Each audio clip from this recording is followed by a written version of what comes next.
Hi everyone! Welcome to Natipuan Beach. Napakaganda nga ng beach na napuntahan natin ngayong araw. Located siya dito sa may Nasugbu, Batangas.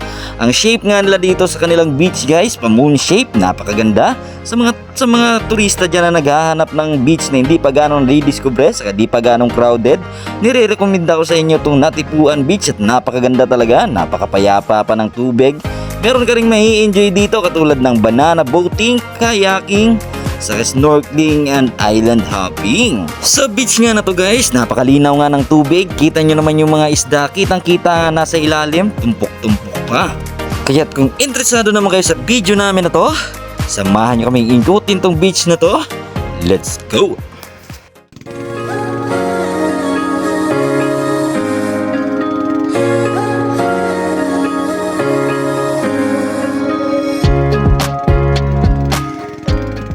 Good morning everyone! Welcome back ulit dito sa ating maliit na channel. After nga nating maikarga yung mga gamit, after rin makasakay ng mga kasama natin, proceed na kagad tayo sa biyahe going to Natipuan Beach. Sinasabi nga ni Google Maps sa atin na nasa kulang-kulang 3 oras pa yung biyahe going doon. Shoutout nga pala sa driver natin ngayong araw, kay Jonathan. Maraming salamat sa pagmamaneho. Nandito na nga tayo sa Sapote. Sapote ito, di ba? Pulang lupa. Fast forward nga sa biyahe natin guys, huminto muna tayo dito sa may Ternate, Cavite para bumili ng gamot. Saka umihin na rin yung iba nating mga kasama. Bali 3 van nga pala tayo ngayong araw. After nga nating mag-stop over saglit, bumalik na kagad tayo sa biyahe dahil malayo pa nga daw tayo galing dito sa may Ternate to Natipuan Beach. Ito yung mga kasama natin for today yan. Shout out kay Sir yan. Shoutout sa mama ko. Shout sa out. kabilang van. Naiwan. Love you, mahal na mahal kita. Ay. Jeez. Ay, may pools pala dyan. Pwede maligo dyan guys. After nga ng 3 oras nating biyahe, we are finally here in Natipuan Beach. Dito nga sa Natipuan guys, wala silang palogo dito. Wala tayong makikitang palogo dyan para maipa-flashback sana natin dito sa ating video. Pero pag i-winaze nyo naman to dito guys, o mag-i-google map nyo, matutuntun nyo tong Natipuan Beach kasi lalabas yan dito sa Google Map always. Napakaganda nga ng beach nila dito guys, na manganga kami sa unang tingin pa lang namin kasi madalang ka lang makakita ng beach na ganito, napayapa yung tubig at napakaganda, malinis na malinis.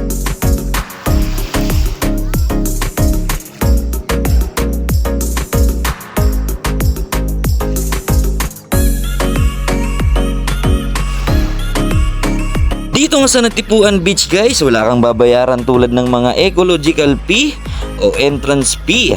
Ang babayaran mo nga lang ay yung kanilang cottages o Airbnb. Depende yan kung ilang araw ka mananatili dito. Meron silang day tour dito o meron din sila ditong overnight. Ang rate naman ng cottages nila dito guys, nasa 2.5 to 3K.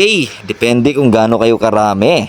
Bali, eto nga pala yung Airbnb na nakuha ng mga kaibigan natin. Bali, 2 kwarto ang kinuha nila. Yung sa isang kwarto, meron doong 3 king size bed. Tapos ito naman, meron naman tong double deck. Isang single type na bed. Tapos 2 king size bed. Meron din silang mga extra dito sa baba. Kung yung gusto matulog dito lang sa lapag, meron silang mga foam dyan. At naka-air condition din lahat yan guys. Mapa-chandelier pa sila dyan. At may pa-TV rin. Bali nga, yung Airbnb nila dito guys, meron yan 2 categories. Meron yan ditong non-AC o merong AC. Yung non-AC, ang rate naman nasa 4,000 mahigit. Tapos yung may AC naman, nasa 6,000 din mahigit ang rate nun. Ang kasama nga ng Airbnb na nakuha nila, meron yang ref, saka burner, saka gas, libre lang yan, kasama sa package yan. Meron ding ihawan na kasama yan guys. Kita nyo naman yan, ang sarap-sarap ng ulam namin, nakakatakam na.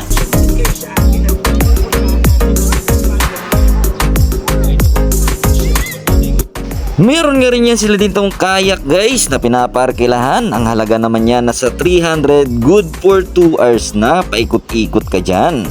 Bukod nga rin dyan, meron nga rin din sila ditong banana boating. Ang rate naman yan nasa 250 per head, good for 12 packs yan.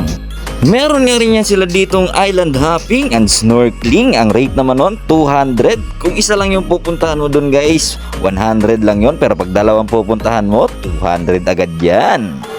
Dito nga guys, ginagayak na nga ng mga kasama natin yung pagkain natin dahil nga nagutom na sila dahil malayo yung biyahe natin galing ng Las Piñas going dito sa may Natipuan Beach. Meron nga tayo ditong menudo, piniritong bangus, fried chicken. Saka ito, sa mga hindi nakakakilala sa pagkain na to, ito ay tinatawag na puso kung tawagin sa amin sa probinsya. May kalderetang baboy din tayo dyan guys, di mawawala yan pag swimmingan na talaga at outing ng pamilya. Meron din sila ditong dalang sinaing na tulingan, napakasarap nga niyan. Meron din tayo ditong mga nilagang itlog. At syempre di natin makakalimutan yung inihaw dyan. Napakasarap na nga ng inihaw. Kanina pa nga ako natatakam dyan sa inihaw ni ate. Napakasarap din tingnan. Prutas din tayo dito, mangga, santol. Yan. Maraming salamat nga pala sa pagkuha ng serbisyo natin. Ito nga pala yung Family Villafranca. Maraming salamat sa inyo. Dito nga guys, kumuha na nga tayo ng mga pagkain natin dahil nagutom na rin tayo. Kakaikot-ikot dito sa lugar na to. Ito nga pala yung laman ng plato natin. Kain muna tayo.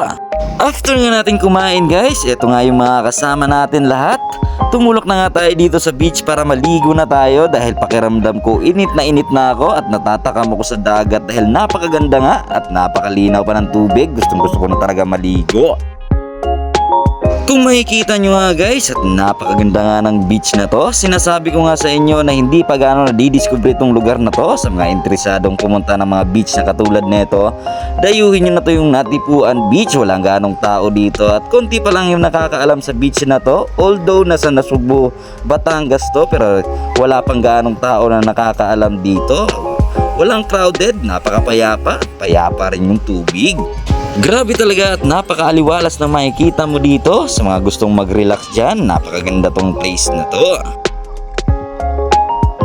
Dito nga guys, lumusong na nga tayo. Pagpasensyahan nyo na yung mukha ko. Malaking shoutout sa katabi natin dyan. May papis pa siya dyan. Napakasarap nga ng tubig dito at napakalamig. Sarap talaga magbabad. Napakapayapa pa rin kahit nandyan na tayo sa tubig. Sarap.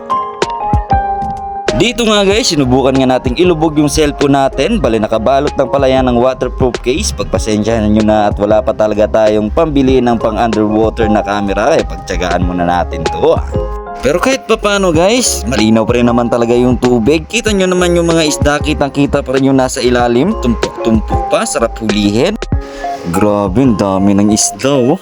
Sarap hulihin, kaso nga lang wala tayong panghuli ng ganyan. Saka maliliit yan. Pero kitang-kita naman talaga ng napakalinaw ng tubig. Kitang-kita yung ilalim. So dito nga guys, mag-e-enjoy na muna kami dito kasama ng mga kasama din namin. Magsiswimming muna kami dito kasabay na rin ng outing na itong magkakapamilya. Sarap na sarap nga tayo at napasama pa tayo sa kanila. Nakunan rin natin tong lugar na to dahil nga ngayon lang rin tayo nakaapak sa lugar na to at napakaganda nga. Sa mga naghahanap nga dyan ng mga beach na katulad nito, ito nga nire-recommenda ko to. Isa to sa pinakamagandang napuntahan ko, isama nyo na sa itinerary nyo. Sulit ang punta nyo dito dahil nga may enjoy nyo tong beach na to at walang ganong tao. Hindi ganong crowded, napakasaya dito. Pa-moonshape pa yung landscape nila dito, napakaganda nga. So hanggang dito na lang muna tong video natin guys. Maraming salamat ulit sa pagsama nyo.